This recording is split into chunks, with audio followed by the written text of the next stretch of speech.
সময়টা ঠিক 1964 সালের 21শে আগস্ট।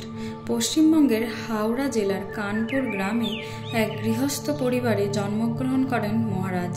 পিতা ছিলেন সুনীল কুমার সাউ, মাতা ছিলেন রেবা সাউ, ঠাকুরদা বিজয়কৃষ্ণ সাউ এবং ঠাকুমা সুধারানী সাউ, যারা ছিলেন গম্ভীর, ধার্মিক এবং ভক্তিপরায়ণ।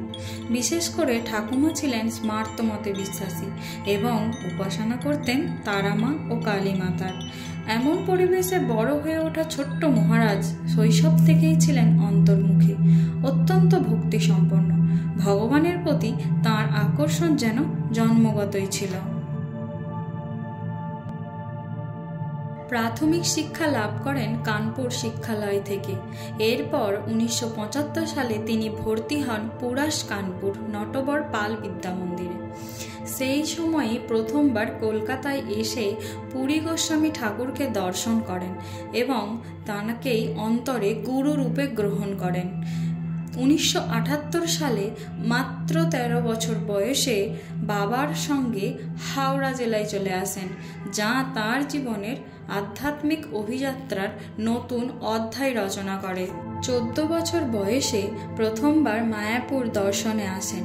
সেখানেই একজন বৈষ্ণব সন্ন্যাসীর মুখে হরিকথা শ্রবণ করে চিরতরে প্রভাবিত হন। সেই দিনই মনে মনে সংকল্প করেন এই জীবন তিনি উৎসর্গ করবেন একমাত্র কৃষ্ণ ভক্তির জন্য। কাউকে কিছু না বলেই নিঃশব্দে দৃঢ় সংকল্প করেন তিনি সন্ন্যাস গ্রহণ করবেন। তখন থেকেই তাঁর জীবন পায় এক নতুন দিগন্ত। 1981 সালে মাধ্যমিক, তারপর উচ্চ মাধ্যমিক শেষ করে কলকাতার নরসিংহ দত্ত কলেজে বিকম অনার্সে ভর্তি হন।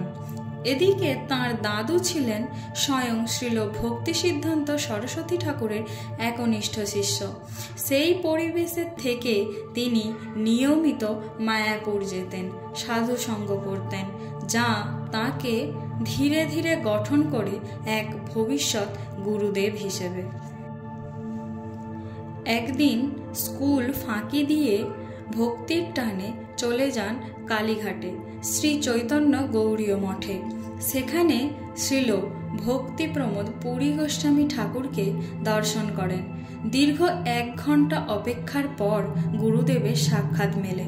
গুরুদেব বলেন, তুমি বুদ্ধিমান, গৃহত্যাগের আগে পড়া শেষ করো। তিনি তাঁর আজ্ঞা পালন করে আগে পড়াশোনা শেষ করেন।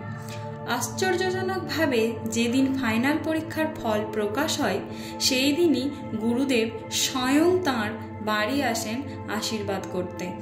এমন গুরু শিষ্য সম্পর্ক যেন যুগ যুগ ধরে অনুপ্রেরণার উৎস।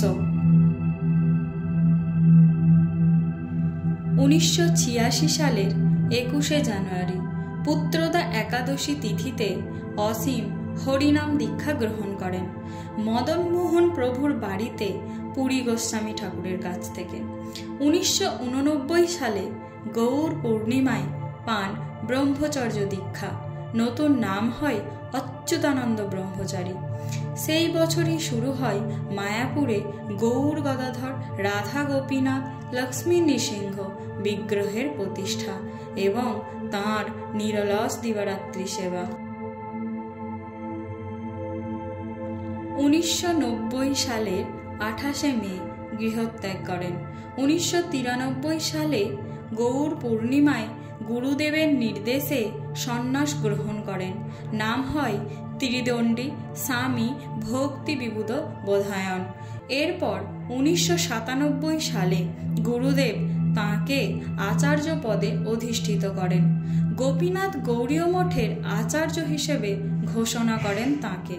সেই থেকেই শুরু হয় গুরু সেবার এক বিশাল অধ্যায়।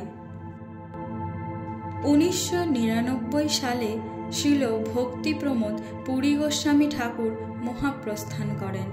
এরপর মহারাজ গৌড়ীয় মঠকে সফলভাবে পরিচালনা করে চলেছেন।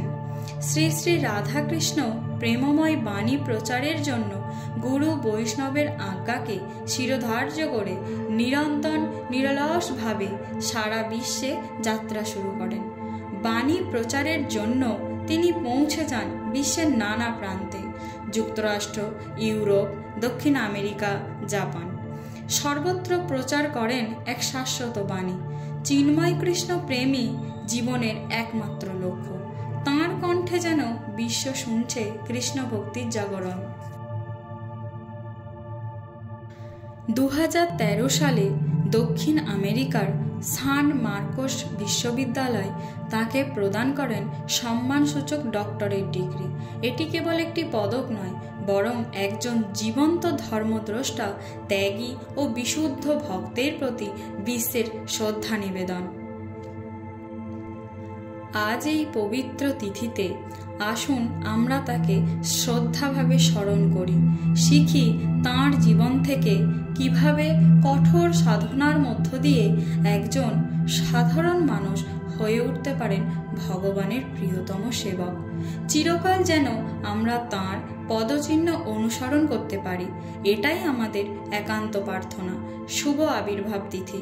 গুরুদেব, আপনার চরণে সহস্র কোটি কোটি প্রণাম।